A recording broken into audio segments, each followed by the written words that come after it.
Hi, friends. I'm Sue. Thank you for joining me for today's Bible reading for January 12th. Today I'm reading Genesis 35 to 37. And you may know that we left off yesterday when Jacob and his sons ran into a little bit of trouble and they were the sons were defending their sister Dinah. And so it left us a little bit on a cliffhanger where Jacob had said to the sons, basically, why did you do this? You're going to get us in trouble. And the sons said, well, were we going to let them do that to our sister? So Jacob's worried that the surrounding villages, I want to call them tribes. I don't really know what they were. They they don't seem like they were big enough to be called kingdoms. But anyway, that they were going to come against them. So here we start out in verse 1. God said to Jacob, "Arise, go up to Bethel and live there. Make there an altar to God who appeared to you when you fled from the face of Esau your brother." Then Jacob said to his household and to all who were with him, "Put away the foreign gods that are among you. Purify yourselves, change your garments. Let's arise and go up to Bethel. I will make there an altar to God who answered me in the day of my distress and was with me on the way which I went." They gave to Jacob all the foreign gods which were in their hands and the rings which were in their ears, and Jacob hid them under the oak which was by Shechem. They traveled, and a terror of God was on the cities that were around them, and they didn't pursue the sons of Jacob.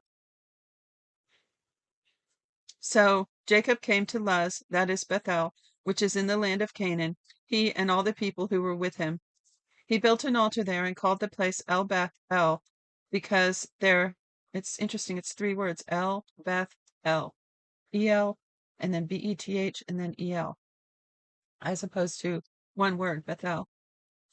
So it says, verse 7 again, he built an altar there and called the place El Beth El, because there God was revealed to him when he fled from the face of his brother.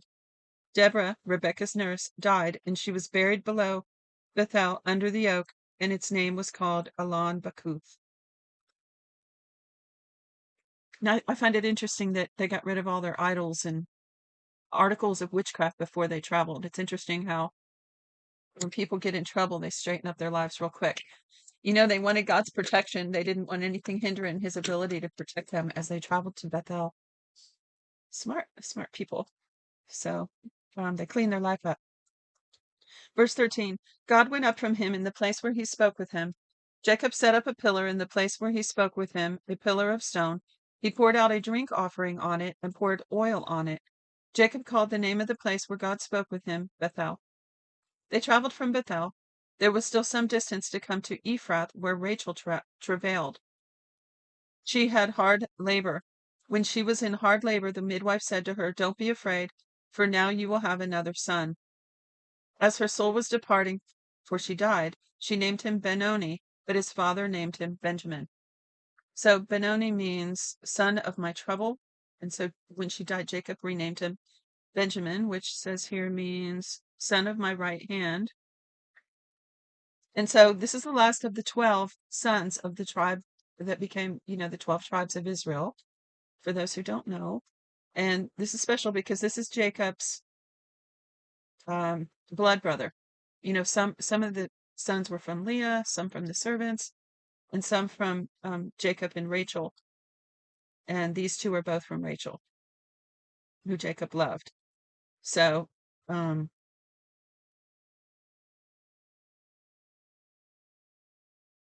I'm sorry, I'm saying Jacob, but I mean Joseph. So, to reiterate that, Jacob and Rachel had the 12, or Jacob had the 12, but through Rachel, he had the two, Joseph and Benjamin. So they were special. We'll see more of that later on. That's why I'm saying that. Jacob set up a pillar on her grave. The same is the pillar of Rachel's grave to this day. Israel traveled and spread his tent beyond the tower of Eder. While Israel lived in that land, Reuben went and lay with Bilhah, his father's concubine, and Israel heard of it. Now the sons of Jacob were 12. The sons of Leah, Reuben, okay, so here it's going to list them. So it says the sons of Jacob were 12. The sons of Leah, Reuben, Jacob's firstborn, Simeon, Levi, Judah, Issachar, and Zebulun.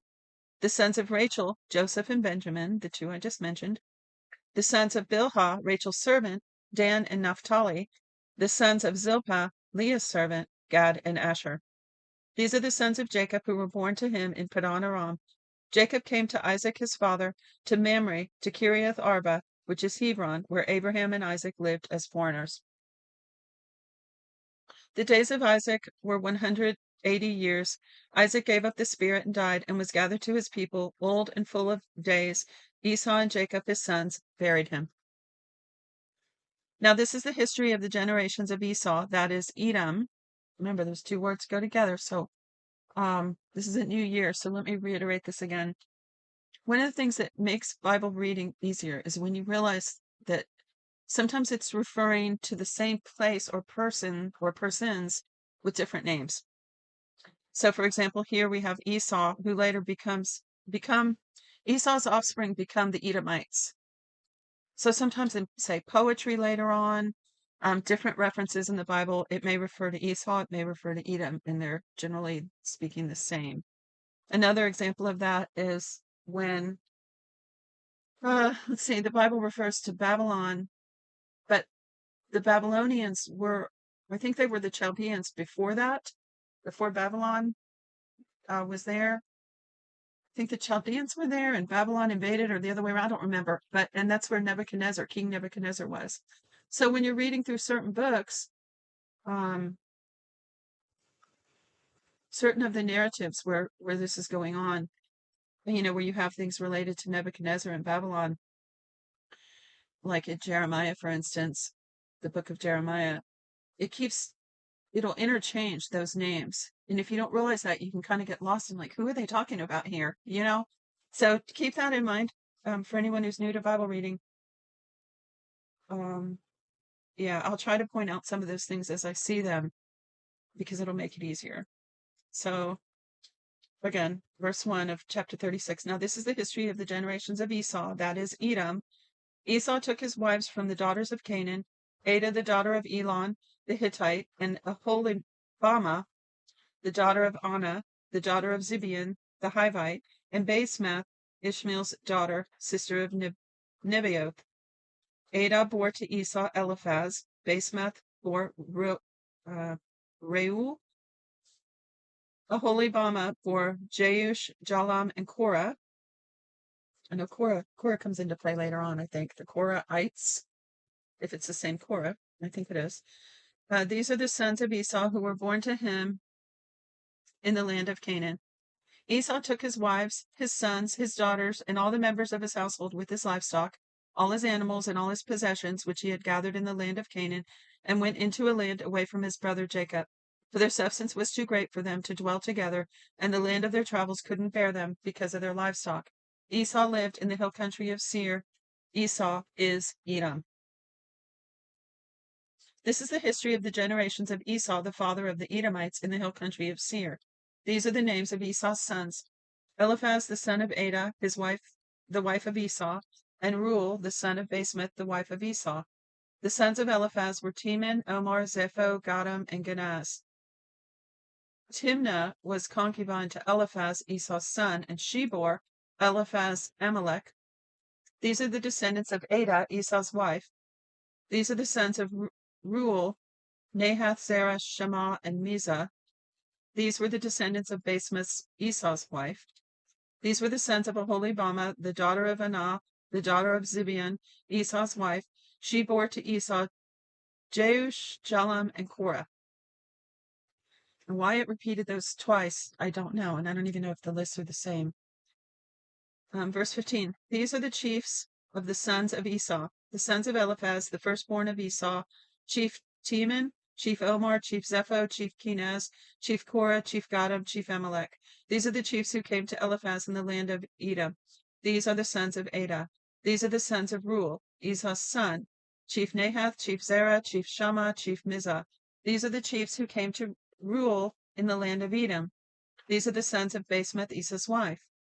These are the sons of Aholibamah, Esau's wife, chief Jeush, chief Jalam, chief Korah.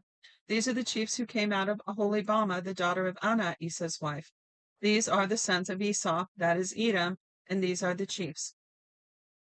These are the sons of Seir, the Horite, the inhabitants of the land: Lotan, Shobal, Zibeon, Anah, Dishon, Ezer, and Dishon.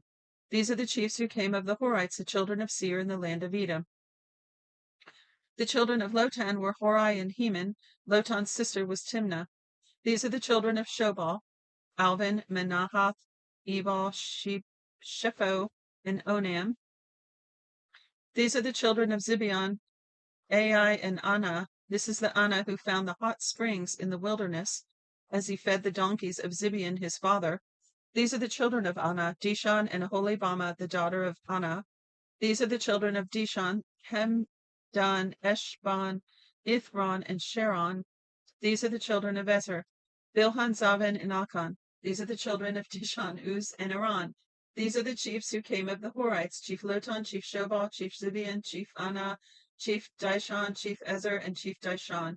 These are the chiefs who came of the Horites, according to their chiefs in the land of Seir. These are the kings who reigned in the land of Edom before any king reigned over the children of Israel. Bela, the son of Beor, reigned in Edom. The name of his city was Dinhabah. Bela died, and Jobab, the son of Zerah of Basra, reigned in his place. Jobab died, and Husham of the land of the Timonites reigned in his place. Husham died, and Hadad, the son of Bedad, who struck Midian in the field of Moab, reigned in his place. The name of his city was Avith. Hadad died, and Samlah of Masrekah reigned in his place. Samlah died, and Shaul of Rehoboth by the river reigned in his place. Shaul died, and Baal Hanan, the son of Achbor, reigned in his place. Baal Hanan, the son of Achbor, died, and Hadar reigned in his place. The name of his city was Piau. His wife's name was Mehetabel, the daughter of Matred, the daughter of Mezahab. I want to say I'm probably tearing up these names, but who knows how they were said. Verse 40. These are the names of the chiefs who came from Esau according to their families, after their places, and by their names: Chief Timnah, Chief Alva, Chief Jetheth, Chief Aholibamah, Chief Elah, Chief Pinion, Chief Kenaz, Chief Teman, Chief Midzar, Chief Magdiel, and Chief Iram. These two are the chiefs of Edom according to their habitations in the land of their possession. This is Esau, the father of the Edomites. Jacob lived in the land of his father's travels, in the land of Canaan. This is the history of the generations of Jacob. This is the history of the generations of Jacob. Joseph, being 17 years old, was feeding the flock with his brothers. He was a boy with the sons of Bela and Zilpah, his father's wives. Joseph brought an evil report to them to their father. Now Israel loved Joseph more than all his children, because he was the son of his old age, and he made him a tunic of many colors. His brothers saw that their father loved him more than all his brothers, and they hated him and couldn't speak peaceably to him. Now remember, this family preferential treatment thing goes all the way back. We talked about that in the other videos. Verse 5. Joseph dreamed a dream, and he told it to his brothers, and they hated him all the more. He said to them, Please hear this dream which I have dreamed. For behold, we were binding sheaves in the field, and behold, my chief arose and stood upright, and behold, your sheaves came around and bowed down to my sheaf. These dreams are important now. They're going to matter later on. Verse 8. His brothers asked him, Will you indeed reign over us? Will you indeed have dominion over us? They hated him all the more for his dreams and for his words. He dreamed yet another dream and told it to his brothers and said, Behold, I have dreamed yet another dream, and behold, the sun and the moon and the 11 stars bowed down to me.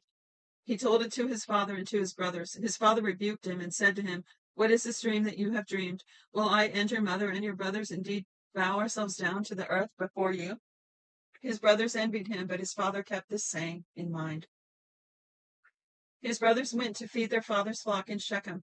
Israel said to Joseph, Aren't your brothers feeding the flock in Shechem? Come, and I will send you to them. He said to him, Here I am. He said to him, Go now, see whether it is well for your brothers and well with the flock, and bring me word again. So he sent him out of the valley of Hebron, and he came to Shechem. A certain man found him, and behold, he was wandering in the field. The man asked him, What are you looking for? He said, I'm looking for my brothers. Tell me, please, where are they feeding the flock? The man said, They have left here, for I heard them say, Let's go to Dothan. Joseph went after his brothers and found them in Dothan. They saw him afar off, and before he came near to them, they conspired against him to kill him. They said to one another, "Behold, this dreamer comes. Come now, therefore, let's kill him and cast him into one of the pits, and we will say, an evil animal has devoured him. We will see what will become of his dreams." Reuben heard it and delivered him out of their hand and said, "Let's not take his life." Reuben said to them, "Shed no blood. Throw him into this pit that is in the wilderness, but lay no hand on him, that he might deliver him out of their hand to restore him to his father." When Joseph came to his brothers, they stripped Joseph of his tunic, the tunic of many colors that was on him, and they took him and threw him into the pit. The pit was empty. There was no water in it. They sat down to eat bread, and they lifted up their eyes and looked, and saw a caravan of Ishmaelites was coming from Gilead with their camels bearing spices and balm and myrrh, going to carry it down to Egypt. Judah said to his brothers, "What profit is it if we kill our brother and conceal his blood? Come, let's sell him to the Ishmaelites, and not let our hand be on him, for he is our brother, our flesh." His brothers listened to him. Midianites who were merchants passed by, and they drew and lifted up Joseph out of the pit and sold Joseph to the Ishmaelites for 20 pieces of silver. The merchants brought Joseph into Egypt. Reuben returned to the pit and saw that Joseph wasn't in the pit, and he tore his clothes. He returned to his brothers and said, "The child is no more, and I, where will I go?" They took Joseph's tunic and killed a male goat and dipped the tunic in the blood. They took the tunic of many colors and brought it to their father and said, "We have found this. Examine it now and see if it is your son's tunic or not." He recognized it and said, "It is my son's tunic. An evil animal has devoured him. Joseph is without doubt torn in pieces." Jacob tore his clothes and put sackcloth on his waist and mourned for his son many days. All his sons and all his daughters rose up to comfort him, but he refused to be comforted. He said, "For I will go down to Sheol," which it says means the place of the dead. "I will go down to Sheol to my son mourning." His father wept for him. The Midianites sold him into Egypt to Potiphar, an officer of Pharaoh's, the captain of the guard. That's it for today's reading. So good. Can't wait for the rest of this story. So glad you joined me. Be sure to look in the description for some helpful links and an email address to get your free 1-year Bible. Until next time, God bless you.